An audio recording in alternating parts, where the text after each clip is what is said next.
રાહુલ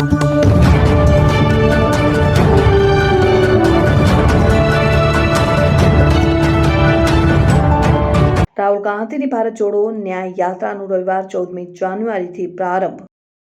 हाँ, आपनो परिचय।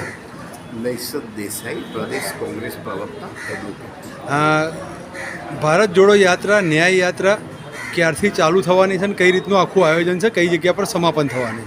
આવતીકાલે 14 જાન્યુઆરીથી મણિપુરથી રાષ્ટ્રીય કોંગ્રેસ પ્રમુખ માન્ય ખડગેજી લીલી ઝંડી આપશે, રાહુલજી પદયાત્રા શરૂ કરશે અને એ લગભગ નાગાલેન્ડ, આસામ, મેઘાલય, પશ્ચિમ બંગાળ, બિહાર, ઝારખંડ, ઓડિશા અને છત્તીસગઢ, ઉત્તર પ્રદેશ, મધ્યપ્રદેશ, રાજસ્થાન, ગુજરાત અને અંતે મહારાષ્ટ્ર, મુંબઈમાં 20મી માર્ચે એનું સમાપન થશે।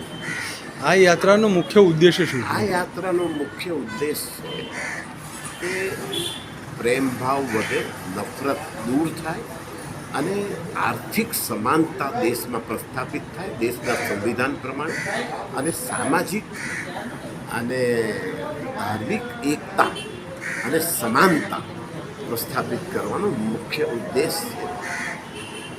તેથી આ 140 કરોડના દેશવાસીઓ જો આર્થિક, સામાજિક અને ધાર્મિક એકતા અને સમાનતા પ્રસ્થાપિત કરશે એ જ આ યાત્રાની ખૂબ મોટી સફળતા હશે અને અમને આશા છે કે સૌ સહકાર આપશે।